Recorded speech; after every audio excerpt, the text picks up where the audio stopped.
السلام علیکم ورحمۃ اللہ وبرکاتہ۔ الحمد للہ وحدہ والصلاة والسلام علی من لا نبی بعدہ، اما بعد، اعوذ باللہ من الشیطان الرجیم، بسم اللہ الرحمن الرحیم۔ یا ایھا الناس انا خلقناکم من ذکر وانثی وجعلناکم شعوبا وقبائل لتعارفوا ان اکرمکم عند اللہ اتقاکم ان اللہ علیم خبیر۔ محترم ناظرین، ہمارے درس میں جو بحث چل رہی ہے اس وقت وہ ہے فتح مکہ۔ اس کی تفصیلات کا کچھ حصہ ہم نے کل کے درس میں مطالعہ کیا تھا۔ اس غزوے کے سبب کے بارے میں جانا تھا کہ آخر فتح مکہ کیسے وجود میں آیا، یعنی کہ فتح مکہ کے لیے اللہ کے رسول صلی اللہ علیہ وسلم نے مسلمانوں کی تیاری کو کیوں جلدی کرنے کا حکم دیا تھا۔ ظاہر سی بات ہے کہ بنو بکر جو ہے وہ قریش کے حلیف تھے اور بنو خزاعہ یہ مسلمانوں کے حلیف تھے۔ تو بنو بکر اور بنو خزاعہ کے درمیان جو زمانے جاہلیت میں دشمنی تھی، تو بنو بکر نے اس موقع کا فائدہ اٹھاتے ہوئے کہ بنو خزاعہ ہماری طرف سے مطمئن ہو گئے ہیں، ان پر حملہ کر دیا۔ بنو خزاعہ چونکہ نبی کے حلیف تھے، اس لیے مدد کے لیے آپ صلی اللہ علیہ وسلم کے پاس پہنچے، اور چونکہ نبی بنو خزاعہ کے حلیف تھے تو آپ مدد کے لیے تیار ہو گئے۔ لیکن جب بنو بکر نے بنو خزاعہ پر حملہ کیا تو اس دوران قریش نے بھی بنو بکر کا حلیف ہونے کے ناطے اس کی مدد کی، ہتھیار کے ذریعے سے ہو یا انسان یعنی کہ افراد کے ذریعے سے ہو۔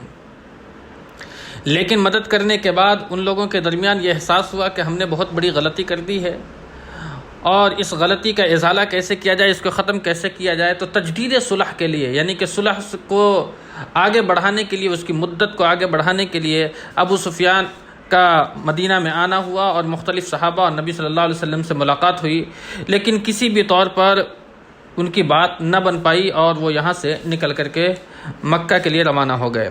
بہر صورت اس دوران کئی ایسے مراحل درپیش آئے۔ اسی دوران ابو سفیان ایمان لانے کی غرض سے بھی مدینہ پہنچے، اور اسی دوران مقام جحفہ یا اس سے آگے جب اللہ کے رسول صلی اللہ علیہ وسلم مکہ کی طرف بڑھ رہے تھے تو آپ کی ملاقات آپ کے چچا حضرت عباس رضی اللہ تعالی عنہ سے بھی ہوئی تھی۔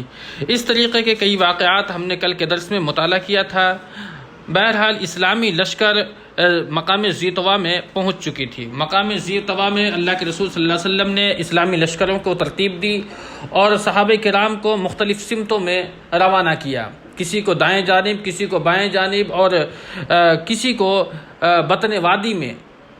یہاں اللہ کے نبی صلی اللہ علیہ وسلم نے اس طور پر صفوں کی ترتیب دی، صحابہ کرام کو ترتیب دیا، اور آپ نے صحابہ کرام کو یہ بھی حکم دیا کہ کون سے صحابہ کہاں آ کر کے اپنی ٹیم کے ساتھ ہم سے ملاقات کریں گے۔ بہرحال مکہ میں اسلامی لشکر کا داخلہ، ان ہدایات کے بعد تمام دستے اپنے مقررہ راستوں سے چل پڑے۔ حضرت خالد بن ولید رضی اللہ تعالیٰ عنہ اور ان کے رفقا کی راہ پر جو بھی مشرک آیا آپ نے اسے مٹا دیا، البتہ کہ ان کے رفقا میں سے بھی دو صحابی کرز بن جابر فہری اور خنیس بن خالد بن ربیعہ نے جام شہادت نوش فرمائی۔ ان کے شہید ہونے کی وجہ یہ ہوئی کہ یہ دونوں لشکر سے بچھڑ گئے تھے اور ایک دوسرے راستہ پر چل پڑے، اسی دوران انہیں قتل کر دیا گیا۔ خندمہ پہنچ کر کے حضرت خالد بن ولید رضی اللہ تعالی عنہ اور ان کے رفقا کی مٹ بھیڑ قریش کے اوباشوں اور بدماشوں سے ہوئی۔ معمولی سی جھڑپ میں 12 مشرک مارے گئے اور اس کے بعد مشرکین کے درمیان بھگدڑ مچ گئی۔ حماس بن قیس جو مسلمانوں سے جنگ کے لیے ہتھیار ٹھیک ٹھاک کرتا رہتا تھا، یہ بھاگ کر اپنے گھر میں جا گھسا اور اپنی بیوی سے بولا دروازہ بند کر لو۔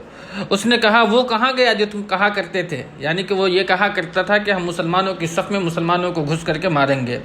اس کے بعد اس کا جواب تھا کہ انک لو شہدت یوم الخندمہ اسفر صفوان وفر اکرمہ، یعنی اگر تم نے جنگ خندمہ کا حال دیکھا ہوتا جبکہ صفوان اور اکرمہ بھاگ کھڑے ہوئے اور سونتی ہوئی تلواروں سے ہمارا استقبال کیا، جو کلائیاں اور کھوپڑیاں اس طرح کاٹتی جا رہی تھیں کہ پیچھے سوائے ان کے شور و غوغا اور ہم ہما کے کچھ بھی سنائی نہیں پڑتا تھا، تو تم ملامت کی ادنا سی بات بھی ہمارے پاس نہ کہتی۔ اس کے بعد حضرت خالد بن ولید مکہ کے گلی کوچوں کو روندتے ہوئے کوہ صفا پر رسول اللہ صلی اللہ علیہ وسلم سے جا ملے۔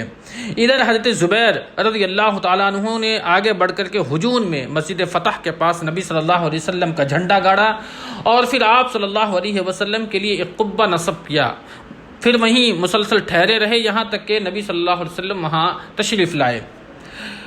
اللہ کے رسول صلی اللہ علیہ وسلم تشریف لائے مسجد حرام میں، نبی صلی اللہ علیہ وسلم کا داخلہ، اور مسجد حرام کو اللہ کے رسول صلی اللہ علیہ وسلم نے بتوں سے پاک کیا۔ نبی صلی اللہ علیہ وسلم اٹھے اور آگے پیچھے گرد و پیش موجود انصار و مہاجرین کے جلوں میں، یعنی کہ ان کے ساتھ ساتھ مسجد حرام کے اندر تشریف لائے، آگے بڑھ کر کے حجر اسود کو بوسہ دیا۔ اس کے بعد آپ صلی اللہ علیہ وسلم نے بیت اللہ کا طواف کیا۔ اس کے بعد اس وقت آپ صلی اللہ علیہ وسلم کے ہاتھ میں ایک کمان تھی، اور بیت اللہ کے گرد اور اس کے چھت پر تقریباً 360 بت تھے۔ آپ صلی اللہ علیہ وسلم اسی کمان سے ان بتوں کو ٹھوکر مارتے جاتے تھے اور کہتے جاتے تھے جاء الحق وزهق الباطل ان الباطل كان زهوقا، کہ حق آ گیا باطل چلا گیا، اور باطل تو جانے والی چیز ہے۔ اللہ کے نبی فرماتے تھے جاء الحق وما يبدئ الباطل وما يعيد، حق آ گیا اور باطل کی چلت پھرت ختم ہو گئی۔ آپ صلی اللہ علیہ وسلم کی ٹھوکر سے بت چہروں کے بل گرتے جاتے تھے۔ آپ صلی اللہ علیہ وسلم نے طواف اپنی اونٹنی پر بیٹھ کر کے فرمایا تھا، اور حالت احرام میں نہ ہونے کی وجہ سے آپ صلی اللہ علیہ وسلم نے صرف طواف ہی پر اکتفا کیا۔ تکمیل طواف کے بعد حضرت عثمان رضی اللہ تعالی عنہ کو بلا کر کے آپ نے ان سے کعبہ کی کنجی لی، چونکہ کعبہ کی جو کنجی چابی جو تھی وہ عثمان ابن ابی طلحہ کے پاس تھی، اور آج بھی یہ چابی انہی کے خاندانوں میں پے در پہ چلی آ رہی ہے۔ آپ صلی اللہ علیہ وسلم کے حکم سے خانہ کعبہ کو کھولا گیا، اندر داخل ہوئے تو تصویریں نظر آئیں، جن میں حضرت ابراہیم، حضرت اسماعیل علیہ السلام کی تصویریں تھیں، اور ان کے ہاتھ میں فال گیری کے تیر تھے۔ فال گیری کے تیر کا مطلب یہ ہوتا ہے کہ ان تیروں کے ذریعے سے مشرکین اپنی قسمت کے احوال کو جانا کرتے تھے کہ ہمارے مستقبل میں کیا ہونے والا ہے، یعنی اپنی قسمت کو جانتے تھے۔ آپ صلی اللہ علیہ وسلم نے یہ منظر دیکھ کر کے فرمایا کہ اللہ ان مشرکین کو ہلاک کرے۔ خدا کی قسم ان دونوں پیغمبروں نے کبھی بھی فال کے تیر استعمال نہیں کیے۔ آپ صلی اللہ علیہ وسلم نے خانہ کعبہ کے اندر لکڑی کی بنی ہوئی ایک کبوتری بھی تھی، اسے اپنے دستے مبارک سے توڑ دیا، اور تصویریں آپ صلی اللہ علیہ وسلم کے حکم سے مٹا دی گئیں۔ اس کے بعد آپ صلی اللہ علیہ وسلم نے اندر سے دروازہ بند کر لیا۔ حضرت اسامہ اور حضرت بلال رضی اللہ عنہما بھی اندر تھے۔ دروازے کے مقابل کی دیوار کا رخ کیا۔ جب دیوار صرف 3 ہاتھ کے فاصلے پر رہ گئی تو آپ صلی اللہ علیہ وسلم وہیں ٹھہر گئے۔ 2 کھمبے آپ کے بائیں جانب، 1 کھمبا داہنے جانب، اور 3 کھمبے آپ کے پیچھے تھے۔ ان دنوں خانہ کعبہ کے اندر میں 6 کھمبے تھے۔ پھر آپ صلی اللہ علیہ وسلم وہیں پر نماز پڑھی۔ اس کے بعد بیت اللہ کے اندرونی حصے کا چکر لگایا، تمام گوشوں میں تکبیر و توحید کے کلمات کہے، پھر دروازہ کھول دیا۔ قریش مسجد حرام میں صفیں لگائے کھچا کھچ بھرے ہوئے تھے، انہیں بس انتظار تھا کہ آپ صلی اللہ علیہ وسلم ہمارے ساتھ کیا کرتے ہیں۔ آپ صلی اللہ علیہ وسلم نے دروازے کے دونوں بازو پکڑ لیے، قریش نیچے تھے۔ اس کے بعد آپ صلی اللہ علیہ وسلم نے خطاب فرمایا، اللہ کے سوا کوئی معبود نہیں، وہ تنہا ہے، وہ اکیلا ہے، اس کا کوئی بھی شریک نہیں، اس نے اپنا وعدہ سچ کر دکھایا ہے، اپنے بندے کی مدد کی اور تنہا سارے جتھوں کو شکست دی۔ سنو، بیت اللہ کی کلید برداری اور حاجیوں کو پانی پلانے کے علاوہ سارا اعزاز یا کمال یا خود میرے ان دونوں قدموں کے نیچے ہے۔ یاد رکھو، قتل خطا یعنی کہ غلطی میں، شبہ میں، قتل خطا شبہ عمد میں جو کوڑے اور ڈنڈے سے ہو، مغلظ دیت ہے، یعنی کہ 100 اونٹ جن میں سے 40 اونٹنیوں کے شکم میں ان کے بچے ہوں۔ اے قریش کے لوگوں، اللہ نے تم سے جاہلیت کی نخوت اور باپ دادا پر فخر کا خاتمہ کر دیا ہے۔ سارے لوگ آدم علیہ السلام سے ہیں اور آدم علیہ السلام مٹی سے پیدا کیے گئے ہیں۔ اس کے بعد اللہ کے رسول صلی اللہ علیہ وسلم نے ایک آیت کریمہ تلاوت فرمائی، یا ایھا الناس انا خلقناکم من ذکر و انثی، کہ اے لوگو، ہم نے تمہیں ایک مرد اور ایک عورت سے پیدا کیا ہے، تمہیں قوموں اور قبیلوں میں تقسیم کیا تاکہ تم ایک دوسرے کو پہچان سکو۔ تم میں اللہ کے نزدیک سب سے عزت والا وہ ہے جو سب سے زیادہ تقوی والا ہو، اللہ سے ڈرنے والا ہو، اللہ کی خشیت اپنے قلب کے اندر میں رکھنے والا ہو۔ بے شک اللہ رب العالمین جاننے والا ہے اور خبر رکھنے والا ہے۔ آج کوئی سرزنش نہیں. یعنی کہ اس کے بعد اب صلی اللہ علیہ وسلم نے فرمایا قریش کے لوگوں تمہارا کیا خیال ہے, میں تمہارے ساتھ کیسا سلوک کرنے والا ہوں. انہوں نے کہا آپ کریم بھائی ہیں اور کریم بھائی کے صاحبزادے ہیں. آپ نے فرمایا تو میں تم سے وہی بات کہہ رہا ہوں جو حضرت یوسف نے اپنے بھائیوں سے کہی تھی, لا تثریبا علیکم اليوم, آج تم پر کوئی سرزنش نہیں ہے, جاؤ تم سب آزاد ہو. کعبے کی کنجی حق بحقدار رسید. اس کے بعد نبی صلی اللہ علیہ وسلم مسجد حرام میں بیٹھ گئے. حضرت علی نے جن کے ہاتھ میں کعبے کی کنجی تھی حاضر خدمت ہو کر عرض کیا, نبی صلی اللہ علیہ وسلم ہمارے لیے حجاج کو پانی پلانے کے اعزاز کے ساتھ ساتھ خانہ کعبہ کی کلید برداری کا اعزاز بھی جمع فرما دیجیے, اللہ آپ پر رحمت نازل کرے. ایک اور روایت کے بموجب یہ گزارش حضرت عباس نے کی تھی. رسول اللہ صلی اللہ علیہ وسلم نے فرمایا کہ عثمان ابن ابی طلحہ کہاں ہیں؟ انہیں بلایا گیا. آپ نے فرمایا عثمان رضی اللہ تعالیٰ عنہ, یہ لو اپنی کنجی, آج کا دن نیکی اور وفاداری کا دن ہے. طبقات ابن سعد کی روایت ہے کہ آپ صلی اللہ علیہ وسلم نے کنجی دیتے ہوئے فرمایا کہ اسے ہمیشہ کے لیے لے لو, تم لوگوں سے اسے وہی چھینے گا جو ظالم ہوگا. اے عثمان, اللہ نے تم لوگوں کو اپنے گھر کا امین بنایا ہے, لہذا اس بیت اللہ سے تمہیں جو کچھ بھی ملے اس سے معروف کے ساتھ کھانا, یعنی کہ بھلائی کے ساتھ کھانا. کعبے کے چھت پر اذان بلالی, نماز کا وقت ہو چکا تھا. نبی صلی اللہ علیہ وسلم نے حضرت بلال کو حکم دیا کہ کعبے پہ چڑھ کر کے اذان کہیں. اس وقت ابو سفیان, عتاب ابن اسید اور حارث ابن ہشام کعبہ کے صحن میں بیٹھے تھے. عتاب نے کہا اللہ نے اسید کو فوت کر کے اس پر کرم کیا کہ وہ یہ اذان نہ سن سکا, ورنہ اسے یہ ایک ناگوار چیز سننی پڑتی. اس پر حارث نے کہا سنو, واللہ اگر مجھے معلوم ہو جائے کہ وہ برحق ہیں تو میں ان کا پیروکار بن جاؤں گا. اس پر ابو سفیان نے کہا دیکھو واللہ میں کچھ نہیں کہوں گا, کیونکہ اگر میں بولوں گا تو یہ کنکریاں بھی میرے متعلق خبر دے دیں گی. اس کے بعد نبی صلی اللہ علیہ وسلم ان کے پاس تشریف لے گئے اور فرمایا ابھی تم لوگوں نے جو باتیں کی ہے وہ مجھے معلوم ہو چکی ہیں. پھر آپ نے ان کی گفتگو دہرا دی. اس پر حارث اور عتاب بول اٹھے ہم شہادت دیتے ہیں کہ آپ صلی اللہ علیہ وسلم اللہ کے رسول ہیں. خدا کی قسم کوئی شخص ہمارے ساتھ تھا ہی نہیں کہ ہماری اس گفتگو سے آپ کو باخبر کرتا اور ہم کہتے کہ اس نے آپ کو خبر دی ہوگی. اسی روز اللہ کے نبی صلی اللہ علیہ وسلم ام ہانی بنت ابی طالب کے گھر تشریف لے گئے. وہاں آپ نے غسل کیا اور ان کے گھر میں ہی آپ صلی اللہ علیہ وسلم نے 8 رکعت نماز پڑھی, اور یہ وقت چاشت کا وقت تھا, اسی لیے کسی نے اس کو چاشت کی نماز سمجھا ہے اور کسی نے اس کو فتح کی نماز سمجھا ہے. ام ہانی رضی اللہ عنہا نے اپنے 2 دیواروں کو پناہ دے رکھی تھی. آپ صلی اللہ علیہ وسلم نے فرمایا اے ام ہانی, جسے تم نے پناہ دی اسے ہم نے بھی پناہ دی. اس ارشاد کی وجہ یہ تھی کہ ام ہانی رضی اللہ تعالیٰ عنہ کے بھائی یعنی کہ حضرت علی ابن ابی طالب ان دونوں کو قتل کرنا چاہتے تھے, اس لیے ام ہانی نے ان دونوں کو چھپا کر گھر کا دروازہ بند کر دیا تھا. نبی صلی اللہ علیہ وسلم تشریف لے گئے تو ان کے بارے میں سوال کیا اور مذکورہ جواب سے آپ بہرہ ہوئیں. اسی فتح مکہ کے دوران اللہ کے رسول صلی اللہ علیہ وسلم نے ایک عام منادی کی کہ آج چند ایسے لوگ ہیں جن کو بخشا نہیں جائے گا, جس کو امان نہیں دیا جائے گا, جن کی عزت نہیں محفوظ کی جائے گی, جن کے جان کو حفاظت نہیں بخشی جائے گی. فتح مکہ کے روز اللہ کے رسول صلی اللہ علیہ وسلم نے اکابر مجرمین میں سے یعنی کہ بڑے جو مجرم تھے ان میں سے 9 آدمیوں کا خون رائیگاں قرار دیتے ہوئے حکم دیا کہ اگر وہ کعبے کے پردے کے نیچے بھی پائے جائیں تو انہیں قتل کر دیا جائے گا. ان کے نام ہیں عبدالعزیٰ بن خطل, عبداللہ ابن ابی سعد بن ابی سرح, اکرمہ ابن ابی جہل, حارث بن نفیل, مقیس بن صبابہ, حبار ابن اسود. ابن خطل کی 2 لونڈیاں جو نبی صلی اللہ علیہ وسلم کے ہجو گایا کرتی تھی, اور سارہ جو اولاد عبد المطلب میں سے کسی کی لونڈی تھی. اسی کے پاس حاتب رضی اللہ تعالی عنہ کا خط پایا گیا تھا. ابن ابی سرح کا معاملہ یہ ہوا کہ اسے حضرت عثمان ابن عفان نے اللہ کے نبی کی خدمت میں لے جا کر کے جان بخشی کی سفارش کی. آپ نے ان کی جان بخش فرماتے ہوئے اس کا اسلام قبول کیا.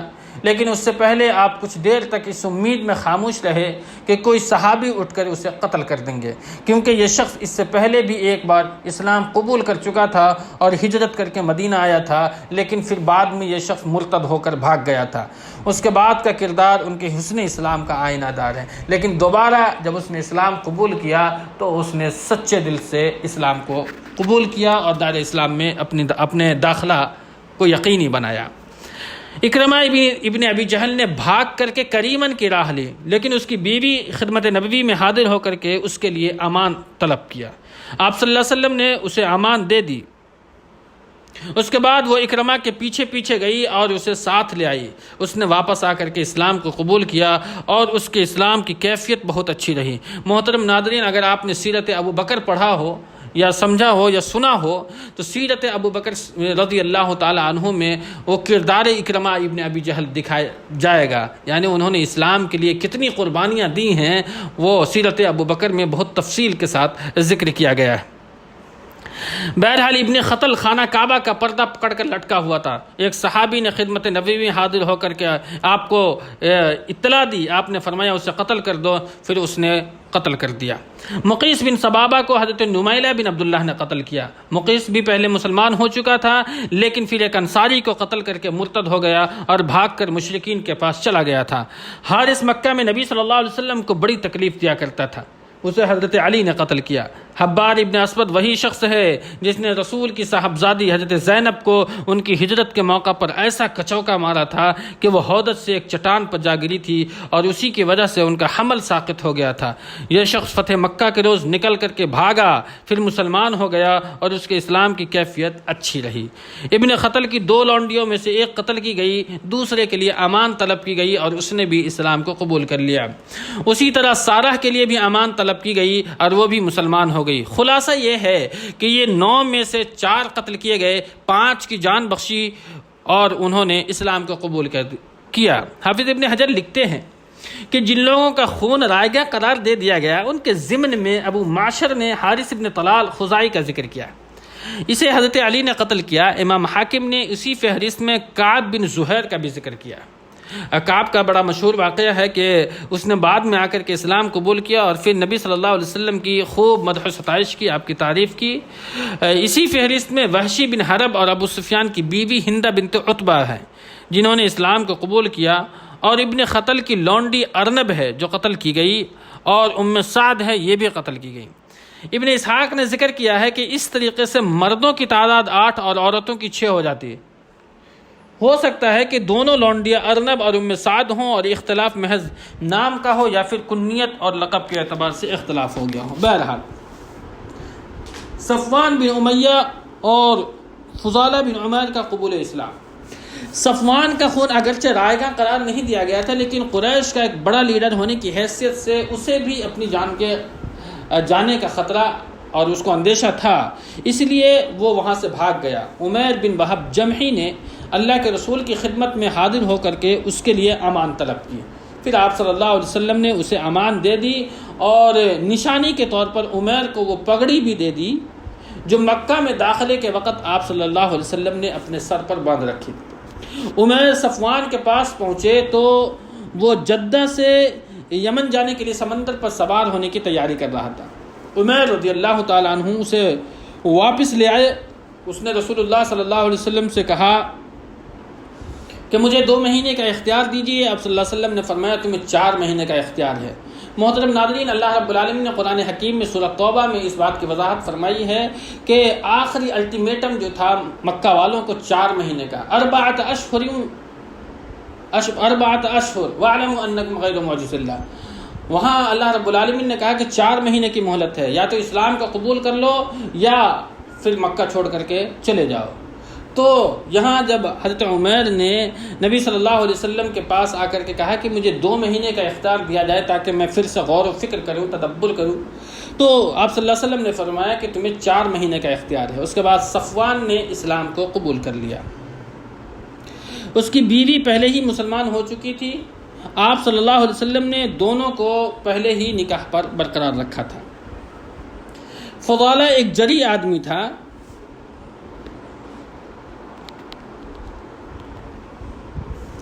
فضالہ ایک جری آدمی تھا. جس وقت رسول اللہ صلی اللہ علیہ وسلم طواف کر رہے تھے وہ قتل کی نیت سے آپ صلی اللہ علیہ وسلم کے پاس آیا، لیکن رسول اللہ صلی اللہ علیہ وسلم نے بتا دیا کہ اس کے دل میں کیا ہے، اس پر وہ پھر مسلمان ہو گیا. فتح کے دوسرے دن اللہ کے رسول صلی اللہ علیہ وسلم کا خطبہ دینے کے لیے رسول اللہ صلی اللہ علیہ وسلم فتح کے دوسرے دن خطبہ دینے کے لیے اللہ کے رسول صلی اللہ علیہ وسلم لوگوں کے درمیان پھر کھڑے ہوئے. آپ نے اللہ کی حمد و ثنا بیان کی، اس کے شایان شان، اللہ کی تمجید، اللہ کی بزرگی کی. پھر فرمایا، لوگوں، اللہ نے جس دن آسمان کو پیدا کیا اسی دن مکہ کو حرام یعنی کہ حرمت والا شہر ٹھہرایا، اس لیے وہ اللہ کی حرمت کی وجہ سے قیامت تک کے لیے حرام ہے. کوئی آدمی جو اللہ پر اور قیامت کے دن پر ایمان رکھتا ہے اس کے لیے یہ بات قطعی طور پر حلال نہیں کہ اس میں وہ خون بہائے یا یہاں کوئی درخت کاٹے. اگر کوئی شخص اس بنا پر رخصت اختیار کرے کہ اللہ کے رسول نے یہاں قتال کیا تو اس سے کہہ دو کہ اللہ نے اپنے رسول کو اجازت دی تھی لیکن اللہ نے تمہیں اجازت نہیں دی ہے، اور میرے لیے بھی اسے صرف دن کی 1 ساعت میں حلال کیا گیا. پھر آج اس کی حرمت اسی طرح پلٹ آئی جس طرح کل اس کی حرمت تھی. اب چاہیے کہ جو حاضر ہے وہ غائب کو یہ بات پہنچا دے. ایک اور روایت کے اندر میں کچھ اضافہ ہے کہ یہاں کا کاٹنا نہ کاٹا جائے، شکار کو نہ بھگایا جائے اور گری پڑی چیز نہ اٹھائی جائے. البتہ وہ شخص اٹھا سکتا ہے جو اس کا تعارف کرے، یعنی کہ اس کو مشہور کرے اور جس کی وہ شے ہے اس تک پہنچانے کے لیے وہ کوشش کرے. یہاں کی گھاس کو نہ اکھاڑی جائے. حضرت عباس نے کہا، یا رسول اللہ صلی اللہ علیہ وسلم، مگر اسخر یعنی کہ عرب کی مشہور گھاس جو موج کی ہم شکل ہوتی ہے اور چائے اور دوا کے طور پر استعمال ہوتی ہے، کیونکہ یہ لوہار اور گھر کی ضروریات کی چیز ہے، آپ صلی اللہ علیہ وسلم نے فرمایا مگر اسخر، یعنی کہ اسخر گھاس کو اکھاڑنے کی اللہ کے رسول نے اجازت دے دی. بنو خزاعہ نے اس روز بنو لیث کے ایک آدمی کو قتل کر دیا تھا، کیونکہ بنو لیث کے ہاتھوں ان کا ایک آدمی جاہلیت میں مارا گیا تھا.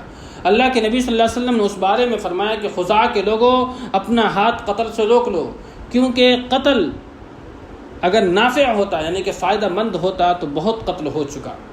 تم نے ایک ایسا آدمی قتل کیا ہے کہ میں اس کی دیت یعنی کہ اس کا جرمانہ لازماً ادا کر دوں گا. پھر میرے اس مقام کے بعد اگر کسی نے کسی کو قتل کیا تو مقتول کے اولیاء کو 2 باتوں کا اختیار ہوگا، چاہے تو قاتل کا خون بہایا جائے اور چاہے تو اس سے جرمانہ لے کر کے اس کے قتل کو معاف کر دیا جائے. ایک روایت میں یہ بھی ہے کہ اس کے بعد یمن کے ایک آدمی نے جس کا نام ابو شاہ تھا اٹھ کر اللہ کے رسول سے عرض کیا، یا رسول اللہ، اسے میرے لیے لکھوا دیجئے. آپ نے فرمایا ابو شاہ کے لیے لکھ دو. انصار کا کچھ اندیشہ یہاں ظاہر کیا گیا ہے کہ نبی صلی اللہ علیہ وسلم فتح کی تکمیل فرما چکے اور معلوم ہے کہ یہی آپ صلی اللہ علیہ وسلم کا شہر، آپ کی جائے پیدائش، آپ کا وطن تھا. تو انصار نے آپس میں کہا کہ کیا خیال ہے اب اللہ نے رسول کو آپ کی اپنی سرزمین، آپ کا شہر فتح کروا دیا تو آپ صلی اللہ علیہ وسلم یہیں قیام فرمائیں گے. اس بات کا ذکر جب بیعت عقبہ ثانیہ ہوئی تھی غالباً اس میں بھی اس بات کا ذکر آیا تھا. کسی صحابی نے اٹھ کر کے کہا تھا کہ اللہ کے رسول، اگر اللہ نے آپ کی عزت کو بحال کر دیا، دین غالب آ گیا، مکہ فتح ہو گیا، تو کیا آپ ہمیں چھوڑ کر کے مکہ چلے آئیں گے؟ یہاں بھی ایک اندیشہ کا اظہار کیا گیا ہے. محترم ناظرین، جب یہ اندیشہ ہوا اس وقت آپ صلی اللہ علیہ وسلم صفا پر ہاتھ اٹھائے دعا فرما رہے تھے. دعا سے فارغ ہوئے تو لوگوں نے دریافت فرمایا کہ تم لوگوں نے کیا بات کی ہے؟ انہوں نے کہا کچھ نہیں یا رسول اللہ صلی اللہ علیہ وسلم. یعنی اللہ کے نبی صلی اللہ علیہ وسلم جب دعا سے فارغ ہوئے تو صحابہ سے پوچھا کہ تم لوگ آپس میں کچھ گفتگو کی ہے، کیا کی ہے، وضاحت کرو. تو ان لوگوں نے کہا کچھ نہیں یا رسول اللہ، مگر آپ صلی اللہ علیہ وسلم نے اصرار فرمایا تو بالآخر ان لوگوں نے بتلایا. آپ نے فرمایا اللہ کی پناہ، اب زندگی اور موت تمہارے ساتھ ہے. اس لیے کہ یہی وعدہ اللہ کے نبی نے بیعت عقبہ ثانیہ کے وقت بھی کی تھی کہ ہماری زندگی بھی تمہارے ساتھ رہے گی اور ہماری موت بھی تمہارے ساتھ رہے گی. تمہاری تکلیف ہماری تکلیف، تمہاری خوشی ہماری خوشی، یہ الفاظ محمد صلی اللہ علیہ وسلم کے ہیں. جب اللہ نے رسول اللہ صلی اللہ علیہ وسلم اور مسلمانوں کو مکہ فتح عطا فرما دی تو اہل مکہ پر حق واضح ہو گیا اور وہ جان گئے کہ اسلام کے سوا کامیابی کی کوئی راہ نہیں. اس لیے وہ اسلام کے تابع دار بنتے ہوئے بیعت کے لیے جمع ہوئے. اللہ کے نبی نے صفا پر بیٹھ کر لوگوں سے بیعت لینی شروع کی. حضرت عمر ابن خطاب آپ سے نیچے تھے، لوگوں سے عہد و پیمان لے رہے تھے. لوگوں نے حضور سے بیعت کی کہ جہاں تک ہو سکے گا آپ کی بات سنیں گے اور مانیں گے. اس موقع پر تفسیر مدارک میں ایک روایت مذکور ہے کہ نبی صلی اللہ علیہ وسلم مردوں کی بیعت سے فارغ ہو چکے تو وہیں صفائی پر عورتوں سے بیعت لینی شروع کی۔ حضرت عمر رضی اللہ تعالیٰ عنہ آپ سے نیچے بیٹھے تھے، آپ کے حکم پر عورتوں سے بیعت لے رہے تھے اور انہیں آپ کی باتیں پہنچا رہے تھے۔ اسی دوران ابو سفیان کی بیوی ہندہ بنت عتبہ بھیس بدل کر آئی تھی۔ دراصل حضرت حمزہ کی لاش کے ساتھ اس نے جو حرکت کی تھی اس کی وجہ سے وہ بڑی ڈری ہوئی تھی، خوف زدہ تھی کہ کہیں رسول اللہ صلی اللہ علیہ وسلم اسے پہچان نہ لے۔ نبی صلی اللہ علیہ وسلم نے بیعت شروع کی تو فرمایا میں تم سے اس بات پر بیعت لیتا ہوں کہ اللہ کے سوا اللہ کے ساتھ کسی کو شریک نہ کرو گے۔ حضرت عمر نے یہی بات دہراتے ہوئے عورتوں سے اس بات پر بیعت لی کہ وہ اللہ کے ساتھ کسی کو شریک نہ کریں گی۔ نبی نے فرمایا چوری نہ کرو گی۔ اس پر ہندہ بول اٹھی ابو سفیان بخیل آدمی ہے، اگر میں اس کے مال سے کچھ لے لوں؟ تو ابو سفیان نے جو وہیں موجود تھے کہا تم جو کچھ لے لو وہ تمہارے لیے حلال ہے۔ اللہ کے رسول مسکرانے لگے۔ آپ نے ہندہ کو پہچان لیا، فرمایا اچھا تو تم ہندہ ہو؟ وہ بولی ہاں اللہ کے نبی صلی اللہ علیہ وسلم، جو کچھ گزر چکا ہے اسے معاف فرما دیجئے، اللہ آپ کو معاف فرمائے۔ اس کے بعد آپ صلی اللہ علیہ وسلم نے فرمایا اور زنا نہ کرو گی؟ اس پر ہندہ نے کہا بھلا کہیں حرہ یعنی کہ آزاد عورت بھی زنا کرتی ہے؟ پھر آپ صلی اللہ علیہ وسلم نے فرمایا اپنی اولاد کو قتل نہ کرو گی؟ ہندہ نے کہا ہم نے تو بچپن میں انہیں پالا پوسا لیکن بڑے ہونے پر آپ صلی اللہ علیہ وسلم لوگوں نے انہیں قتل کر دیا، اس لیے آپ صلی اللہ علیہ وسلم اور وہی بہتر جانے۔ یاد رہے کہ ہندہ کا بیٹا حنظلہ ابن ابی سفیان بدر کے دن قتل کیا گیا تھا۔ یہ سن کر کے حضرت عمر ہنستے ہنستے چت لیٹ گئے اور رسول اللہ صلی اللہ علیہ وسلم نے تبسم فرمایا۔ اس کے بعد آپ صلی اللہ علیہ وسلم نے فرمایا اور کوئی بہتان نہ گڑھو گی؟ ہندہ نے کہا واللہ بہتان تو بہت بری بات ہے، اور آپ صلی اللہ علیہ وسلم ہمیں واقعی رشد اور مکارم اخلاق کا حکم دیتے ہیں۔ آپ نے فرمایا کسی معروف بات میں نبی کی نافرمانی نہ کرو گے؟ ہندہ نے کہا خدا کی قسم ہم اپنی مجلس میں اپنے دلوں کے اندر یہ بات لے کر نہیں بیٹھی ہیں، آپ صلی اللہ علیہ وسلم کی نافرمانی بھی کریں گی۔ پھر واپس آ کر کے ہندہ نے اپنا بت توڑ دیا، وہ اسے توڑتی جا رہی تھی اور کہتی جا رہی تھی کہ ہم تو تیرے متعلق دھوکے میں پڑے ہوئے تھے۔ محترم ناظرین، مکہ میں اللہ کے رسول صلی اللہ علیہ وسلم کا قیام اور کام۔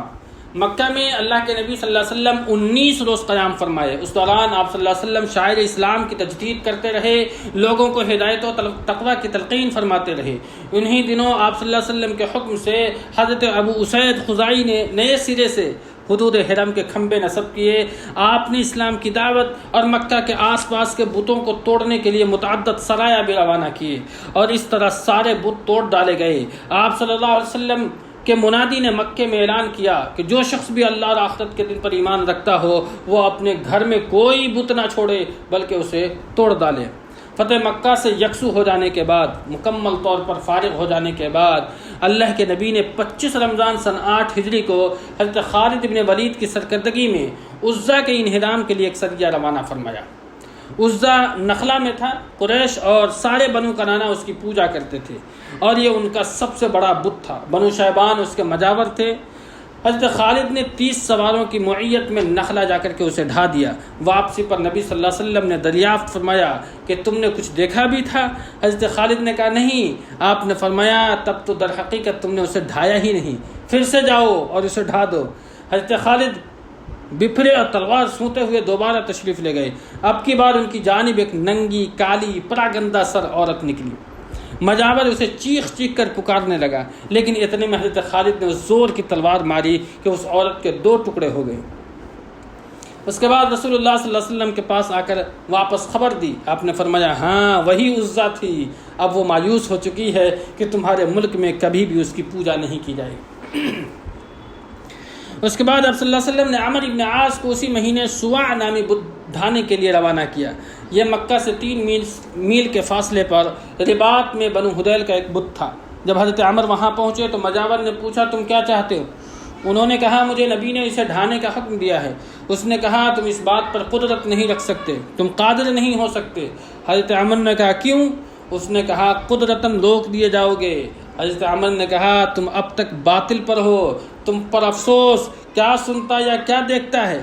اس کے بعد بت کے پاس جا کر کے اسے توڑ ڈالا اور اپنے ساتھیوں کو حکم دیا کہ وہ اس کے خزانہ والا مکان کو ڈھا دیں، لیکن اس میں کچھ بھی نہیں ملا۔ پھر مجاور سے فرمایا کہو کیسا رہا؟ اس نے کہا میں اللہ کے لیے اسلام کو قبول کرتا ہوں۔ اسی ماہ میں حضرت سعد رضی اللہ تعالیٰ عنہ اشحلی کو 20 سوار دے کر کے منات کی جانب روانہ کیا۔ یہ قدید کے پاس مشلل میں اوس و خضرت اور غسان وغیرہ کا یہ بت تھا۔ جب حضرت سعد وہاں پہنچے تو اس کے مجاور نے ان سے کہا تم کیا چاہتے ہو؟ انہوں نے کہا منات کو ڈھانا چاہتا ہوں۔ اس نے کہا تم جانو تمہارا کام جانے۔ حضرت سعد رضی اللہ تعالیٰ عنہ منات کی طرف بڑھے تو ایک کالی ننگی پراگندہ سر عورت نکلی، وہ اپنا سینہ پیٹ پیٹ کر ہائے ہائے کر رہی تھی۔ اس سے مجاور نے کہا منات اپنے کچھ نافرمانوں کو پکڑ لے، لیکن اتنے میں حضرت سعد نے تلوار مار کر اس کا کام تمام کر دیا، پھر لپک کر بت ڈھایا اور اسے بھی توڑ پھوڑ ڈالا، خزانے میں کچھ بھی نہیں ملا۔ عزا کو ڈھا کر حضرت خالد بن ولید واپس آئے تو انہیں رسول اللہ صلی اللہ علیہ وسلم نے اسی مہینے میں شعبان سن 8 ہجری میں بنو جزیمہ کے پاس روانہ فرمایا، لیکن مقصود حملہ نہیں بلکہ اسلام کی دعوت و تبلیغ تھی۔ حضرت خالد مہاجرین و انصار اور بنو سلیم کے 350 افراد لے کر کے روانہ ہوئے اور بنی جزیمہ کے پاس پہنچ کر کے انہیں اسلام کی دعوت دی، اور ان تمام کے تمام نے کہا اسلمنا، ہم اسلام لائے نہیں۔ جب آپ نے اسلام کی دعوت دی تو انہوں نے اسلمنا یعنی کہ ہم اسلام لائے کے بجائے سبانہ کہا کہ یعنی ہم نے اپنا دین چھوڑا کہا۔ اس پر حضرت خالد نے ان کا قتل کیا اور ان کی گرفتاری شروع کر دی، اور ایک ایک قیدی اپنے ہر ساتھی کے حوالے کیا۔ پھر ایک دن حکم دیا کہ ہر آدمی اپنے اپنے قیدی کو قتل کر دے، لیکن حضرت ابن عمر اور ان کے ساتھیوں نے اس حکم کی تعمیل سے انکار کر دیا۔